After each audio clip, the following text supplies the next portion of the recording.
Welcome to Land Academy. I'm Jack Butala. I'm Jill DeWitt. We show you how to buy real estate for half of what it's worth. And sell it on the internet really fast. We are Jack and Jill, and this is the Jack and Jill Show too. With over 15,000 completed transactions, we're the experts at acquiring property. Of all kinds, not just land. For half price and flipping them for way more. All right, let's get this show started. Jack Jill here. Hi. Welcome to the show today. In this episode, Jill and I talk about dual escrow explained. Before we get into it, let's take a question posted by one of our members on the landinvestors.com online community. It's free. Okay, Tom asks, I've got this deal in California. The property's in a trust. 2 trustees, husband and wife. Wife contacted me. She wants to sell. Husband no longer alive. I love how this is written. I have... Husband no longer alive, stop. I know. I have the grant deed, certificate of death, stop. Go ahead. Oh, is that okay? All right. Yeah, I like it. All right. Is that enough to record the new deed in California? If yes, what should this deed look like? Does the name of the deceased husband still have to be on the new deed? Or should I just attach a copy of the death certificate and the affidavit of death of trustee to the deed with a signature of the one person who is still alive, who is the wife? Mouthful. Question mark. So, I can answer this or you can. Go for it. So, when a property, this is how you need to think of a trust. A trust is it's a institution. Think of it as a 5-gallon bucket that can own property. You, as an individual, can own property. You're an entity. An LLC is an entity that can own property, just like a trust. So, if a trust owns property, like the Dead Guy's Trust, the Dead Guy's 1987 Trust, that's the entity that's going to convey the property. In fact, people put trusts together so they don't have to go through all this malarkey when someone dies. The trust is just the grantor. So the trust, no matter who's alive, if the trustee is still alive or not, the trust names trustees after people pass away so that they have execution power for this document. Mm-hmm. So the trust is going to convey the document as it's written. If some person's dead, you don't need to deal with it at all. It's addressed somewhere in the trust, if I'm understanding this question correctly. If whoever the grantee is, the new person who's going to own the property, the Dead Guy's 1987 Trust conveys to Jill K. DeWitt, an individual. And it's over. You don't have to file any affidavits. You don't have to file any of that stuff. Mm-hmm. Here's what you're confusing it with, Tom. Mr. and Mrs. Smith, a married couple, own a property in California. And Mr. Smith's dead. And just Mrs. Smith is there. What happened to him? He died. She killed him slowly. That's what I was wondering. She talked him to death. Oh my gosh, Jack. She nick all day for 45 years. Death and he by died. words.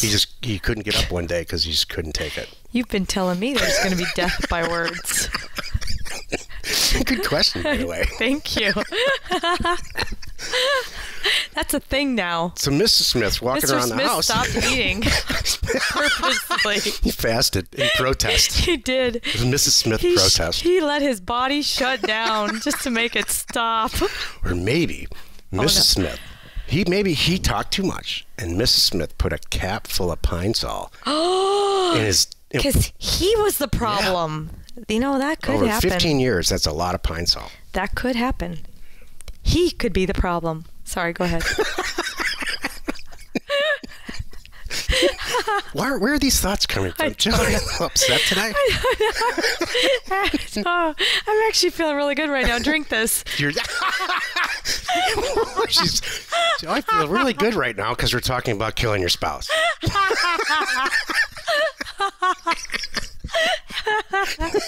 No, I know it always tastes like this. Just go ahead and eat it. It's fine. I must have started to turn. It's okay. You know, he's catching on to this Pine Sol thing. We better move to... We're going to move to something else bleach. now.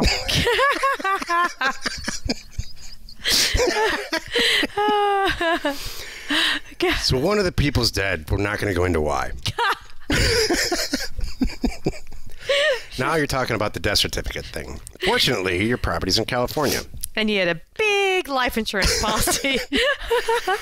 You can file what's a certificate of death, and you can do that in California. A lot of states you can't. Our database is packed full of half-dead couples. I'm not exaggerating. Like ours at times. The last time I looked, there's like 9,000 properties. Part of a half-dead couple. What the? That's I'm a trying thing? to explain it, but you're making me laugh. I'm sorry. I can't believe you used that term. That's just hilarious.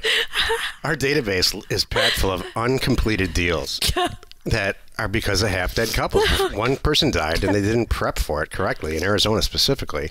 And so it's a mess. You got to undo it. You got to go to probate is what you have to do. So for an asset that's $4, $5, $10,000, it's almost the cost of probate doesn't rationalize that. Exactly. So walk away thing. California, in its wisdom, solved that.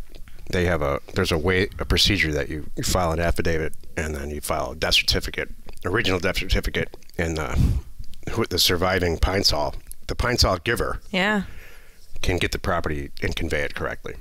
That's why they live in California. Well, most of the time, it's the kids. It's not the spouses. The spouses just kill each other. You know what? I hate So, by the way, I feel bad for these phone calls, by the way. It's it's a tough situation. And when you get into this business, if you haven't had one, you're probably going to get one of these at some point, that you're going to have someone call you, and it's just too much money and too much work to undo the mess. And I feel bad telling them that not only do I not want the property, you're going to have a hard time finding someone to buy it because it's just a mess. And I'm sorry that you're in this situation, but this is a reality. After you send out a few thousand letters, and you've been doing this for a while, let's say a year, you're going to get strange phone calls. People are going to call and say, "Thank you for your letter. I thank you. Thank you." They're too excited. Thank you so much. You know what? I'll just sell it for $100 because never mind. You're like the fourth person that called, and it's a mess. It needs to be untangled. Right. Estate planning, there's a lot of property that just goes back to the state because people have not estate planned correctly, and they just don't know what to do. It's complicated for most people. Exactly. For a while, and we don't do it anymore at all because we don't need to, we would undo these things for these people we would do it for free. And then what we would get out of it is the property. Right. In fact, there's a whole career. If you're into that kind of thing, there's a whole career for you out there. You just got to get a lot of offers in the mail. Exactly. We stopped doing it. We, unless there's a tremendous amount of money involved, we do what I call low-hanging fruit transactions where they're easy to do. Mm-hmm. And our answer is we just send out more mail because it's so cost efficient. It's way more cost efficient to spend 50 cents on a letter than it is to spend a tremendous amount of time and energy trying to make this happen. Undoing legal issues. Exactly. They're not really legal issues. They're estate issues. Right. If you have a question or you'd like to learn about pine saw, reach out to either one of us on landinvestors.com. Today's topic, dual escrow explained. This is the meat of the show. So what the heck is dual escrow anyway, Joe? How would you define it? It's not a test, by the way. Dual escrow is when the property is like passing straight through a middle person. Traditionally, that's the only reason you're doing it. Because otherwise it would just be a normal escrow, a buyer and a seller. But dual escrow is usually when you have a seller and a buyer. That's right. And the person in the middle is really a buyer and a seller. So why the hell would you do that anyway? Here's why. I send out a letter, and the seller says, heck yes, I'll sell you my property. And I'm signing the purchase agreement. And so I jump up and down, and I go to the bank, I get a cashier's check, do the whole thing. And I contact an escrow agent, and I say, my seller over here has agreed. Here's my purchase agreement. I would like to open escrow, and I would like you to complete my transaction. And the escrow agent says, great. And then I say, by the way, I'm not going to be the owner of this property for very long. Mm-hmm. I already have another guy. Like an hour. Yeah. Or like a minute. So if it's okay with you, I would like you just to keep escrow open.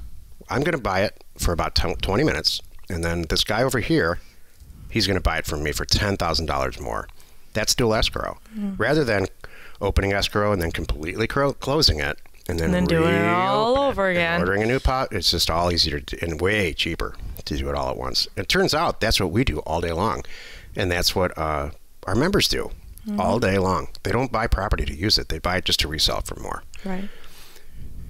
There are dual escrow friendly companies out there, or branches, and there are not so dual escrow friendly. In fact, 10 years ago, you would be hard pressed. It had a real negative connotation.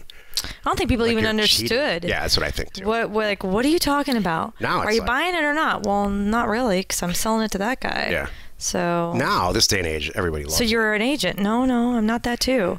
You know what I mean? You've obviously had this conversation. Oh gosh, yes, I have. You're collecting the fee. No, I'm not doing that too. Seriously, this is the conversation. You can't. Wait, Jill, you're a real estate agent? No, that's wait. Well, you can't do this then. Hold on a second. You have to have a license. You're buying this. No, I don't. This is what happened. In reality, I'm glad you brought this up. Thank you. I'm the escrow agent. You're the buyer. Okay, good. Am I the middle guy? Jill. Yeah, well, you're the person who instigated this whole mess. I did. You're the one who sent the letter. I did instigate the whole mess. That's how they see me. Wait a minute, Miss DeWitt. Who are you then? If you're the buyer of the property? Not really. I'm actually turning around and selling it to this gentleman over here. Well, are you going to? So why are you going to? You're only buying it for $10,000? This property is worth $180,000. I know that. Thank you very much. Next. You must be a dishonest person. No, I thought you were going to say you must be. So you're an agent. You're getting a commission. No. So you're getting this? No. Well, then you have to be an agent. No, I don't. I'm sorry. I'm just not understanding. So these. By the way, when you call any type, if you're trying to do this is real life. This is us role playing. You're right, and this is true. So if you call a title company and you find yourself in this conversation, hang up. That's the best advice I've ever heard. Thank you. Find another escrow agent who's younger than 90. Yes, but they don't get it, and that's okay. Move on. Your job is not to educate them. Just hang up. Find someone else who does get it. I spent decades trying to find an escrow agent, a national trying to find a girl. Decades trying to find an escrow company that would number one, just close a deal that I have without title insurance, because at $10,000 sometimes you just don't need it. Mm-hmm. And number two, do a dual escrow closing without all the questions and stuff. So no talking. I got so sick of it. Jill and I together got so, if you can't hear it in her voice, she's just tired of it. So we started a company called Title Mind, which we'll be releasing next month, that does all this, and you don't have to explain it. We understand what you're trying to do. You're sending a letter out, you're buying a piece of property, you're going to own it for an hour or less, and you're going to resell it to somebody else, and you don't want to go through all the explanation, and you don't want to do it every single state. Isn't it exciting? I'm really thinking about it. The name, it is. Yeah, you have the name of a person who can do all of your deals. And it's the same person no matter where they are in the country. Wouldn't it be great? Hi, I'm calling to do escrow. Okay, what's that person's name? Okay, what's that person's name? Okay, great. I need this, and we'll get it done. You literally be like, you go to Title Mind, you fill out a form with all the stuff that Jill just said, and we open escrow, and we close your deal, and then we keep escrow open for as long as you need us to until you resell it. Perfect. And then we close that deal. Exactly. All for one set fee. It's not a percentage. There's no prorations. There's none of this silly stuff that this industry has grown into. There's no commissions. There's no real estate agent. There's no lenders. It's the future. Oh, you like it now, don't you? Making me cry. I'm so proud. Short but beautiful episode, I think. Thank you. Join us in the next episode where we discuss one deal leads to 10 deals, leads to 100. And answer Chris H's question about letters from years ago. Yeah, that's a good idea. You are not alone in your real estate ambition. I'm real excited about this company. Yeah, that's good. Wish it was around 20 years ago. I know. This is one of those. I should have started this. I know. A long time ago. This is one of those like parcel fact. I look at like man, if I had this back then, how much more efficient I could have been. I know. And I mean, so it's funny when I tell our members, I'm like, hey, we got here as fast as we could. I'm even telling myself, well, we created it as fast as we could. Now, yeah. Oh, you say that? Mm-hmm. That's a good even line. For ourselves. Yeah. Excellent totally. Line. Thank you. Hey, you like our show? Please subscribe and rate us on iTunes or wherever you are listening. Information and inspiration to buy undervalued property. We are Jack and Jill, and this was the Cash Flow from Land Show. We are the experts at acquiring property of all kinds, not just land. For half price, just so we can flip it for way more. And really fast. Thanks for listening. You are not alone in your real estate ambition.